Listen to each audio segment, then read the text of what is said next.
I am here to tell my story. No, I'm just kidding, it's not dramatic. My journey to become a singer-songwriter started with overwhelm, overthinking, and underexperience compared to a lot of other artists and creatives my age. Still, the moral of the story is that there is no one right way to do things. My first part of life started as a competitive gymnast. Got onto the team, started competing regionally and nationally, and started ranking. And for a long time, I thought that that's what I would do. I knew that I always wanted to be a performer, a singer, and on stage, but my life was just kind of full of meets and competitions and practice. The concept that I loved was working on a skill and laying it all out on the floor. I see now that it mirrors laying it all out on the stage. As someone who started in a more athletic field, it's interesting to look back. It seemed so far from performing. There were so many other people my age at that time who were taking singing lessons when they were 5, acting classes, all of these things that I didn't even start until I was probably 12 or 13.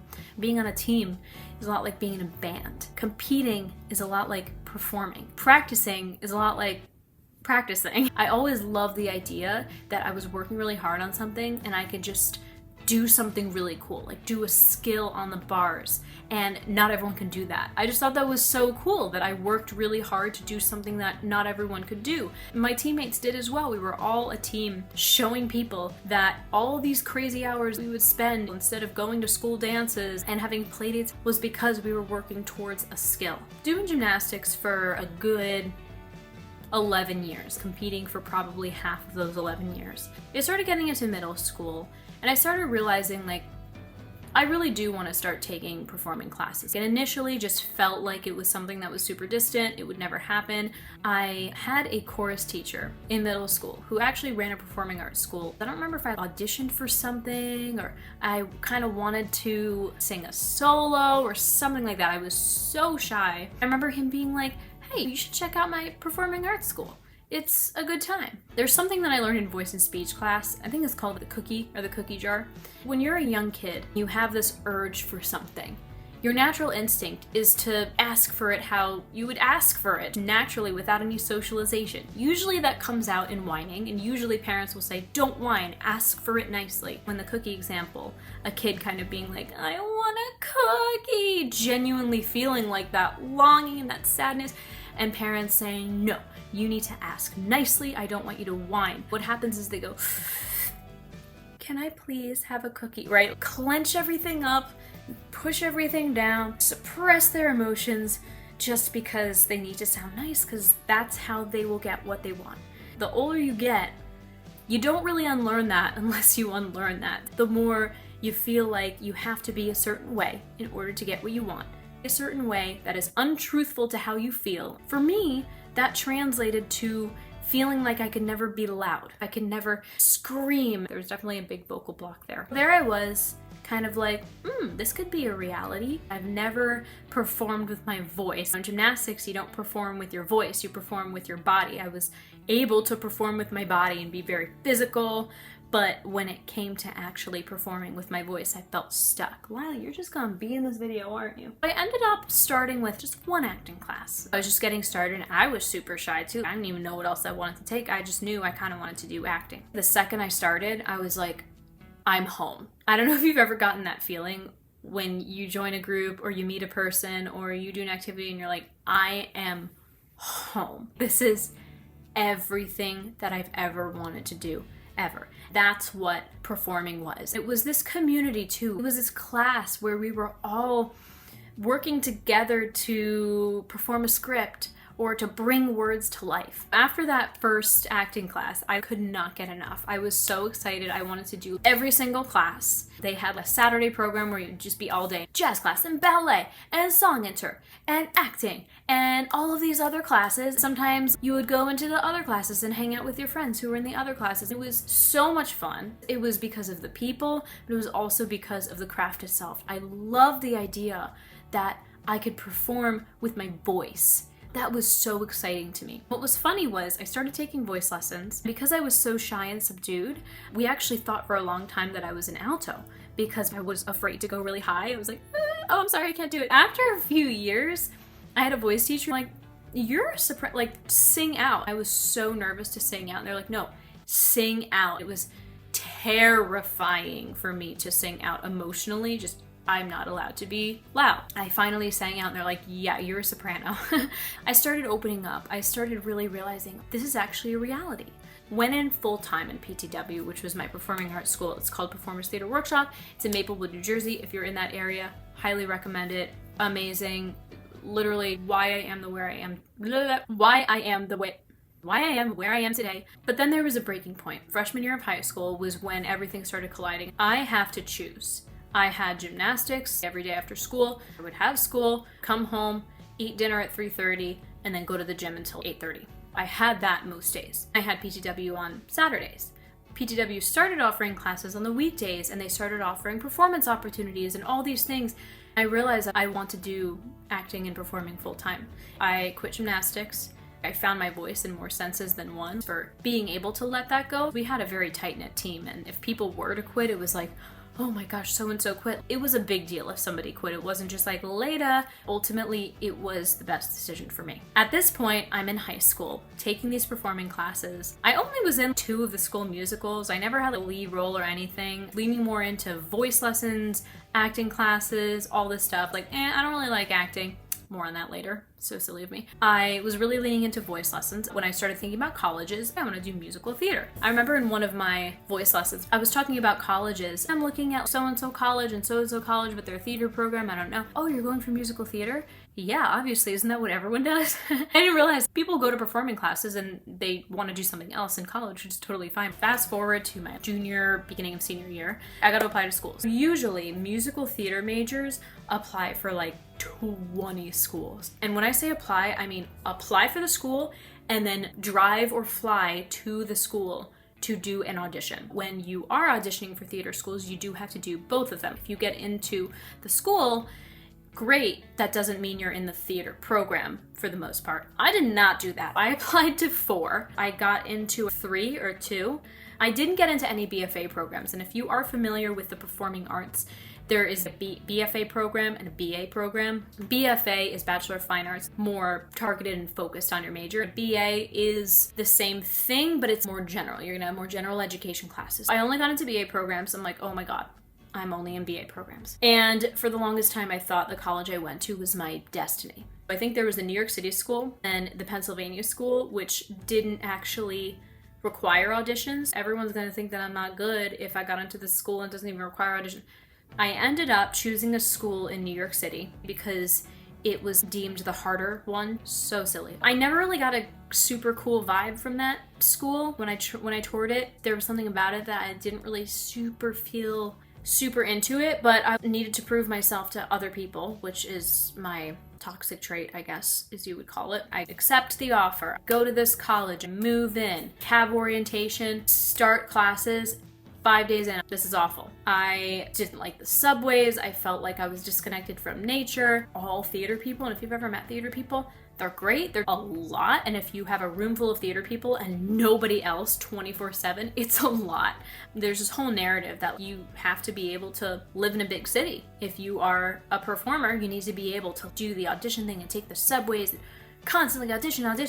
And if you can't, then you're just not cut out for it. Okay, I'm not cut out for it. This was devastating to me. I thought that because I didn't like a city, I can't be a performer. That's it.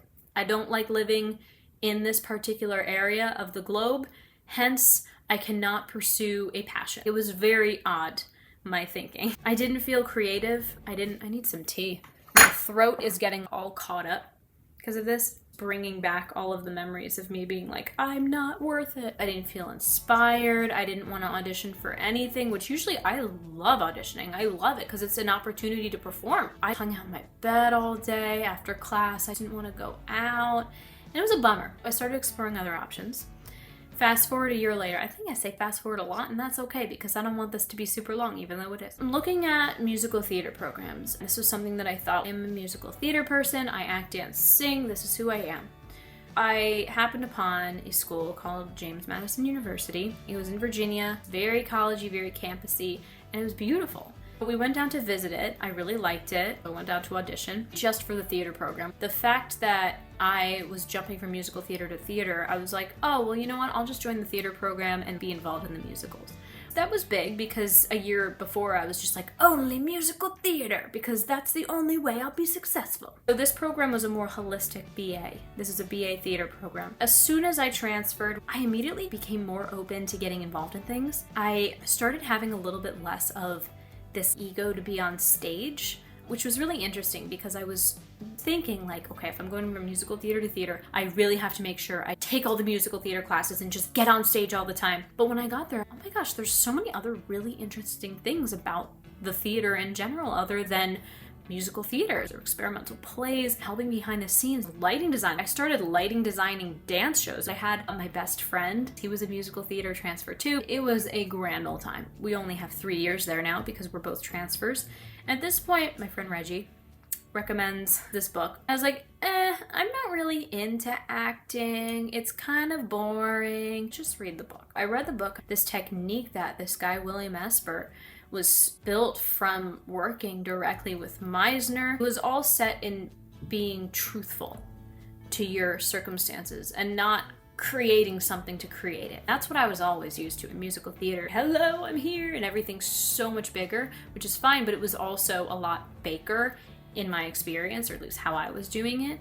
This was the first time that I was like, there is something to acting. He's like, there's a 6-week summer program in New York City and I think I want to do it. We should interview for it. We get online, we individually do an interview. What they really care about is that you read the book and you care about the method, which is really crazy because I was so used to auditioning for every single thing. No, we want to see that you've read the book and you're committed to this. Crashed on my aunt's couch in Astoria, did the 6-week summer program with him in New York City. I took the acting class, and then I took a movement class, and I took a voice class, and I also took an improv class. It changed my life forever. Like I was sleeping and someone woke me up. I don't know if you've ever, when you learn something and it doesn't seem like it's completely new. It's not like, wow, I never would have guessed. You learn something and that feels, it's speaking to something in me that I could never put words to. Every method, every exercise we would do, I would have never known it if it wasn't for this. But of course, back to that cookie thing, I had learned that I was living a life to try to please other people, whether it was for getting into an audition, or making friends, or just trying to get through my day-to-day life, making people happy constantly. This acting program that isn't technically therapy was incredibly therapeutic to my understanding of who I was in the world, how I should carry myself, and what that meant when I'm performing. I learned also about how beautiful this craft is, and the fact that this art form can be done anywhere. This was something that I was still grappling with. The fact that I didn't make it in the city, I couldn't do it, I wasn't strong enough. I realized this technique is universal. This technique knows no bounds. It does not limit itself to stages in Manhattan or LA. This is not just about being on Broadway anymore. I am enough to be a performer anywhere I want, anywhere that makes me happy. There's the 6-week program and there's the 2-year programs. I want to drop out of school. I don't want to go back for senior year. This is going into my junior year. I'm going to start the 2-year program at Esper because I am 1000% in. But that just didn't make sense with the amount of money that had been invested in college already and the fact that, you know, diplomas are fun. I graduated college, I went back to the 2-year program, and it just changed everything again. Did not disappoint. It changed my perspective on the art form and on myself, and I have no other words. I've nearly completed Esper. The pandemic kind of threw a loop in that. I found myself stuck at home, as I'm sure many of us did. I was living in New Jersey at the time, and it was the first time that I realized after this program, I learned all this stuff, and now I can't apply it anywhere because no place is auditioning. I had just gotten new headshots. So convenient. And that was when I had another realization, a long realization, probably across 3 years. Static for a long time was telling me, why don't you just write your own stuff? Write your own music, write your own scripts. I can't do that. As long as I've been doing theater and acting, you're given a script, you're given a song, you work on the song and you perform it. It's not my words, it's never my words. This whole idea that I could create my own stuff, boy, I do not know how to do that.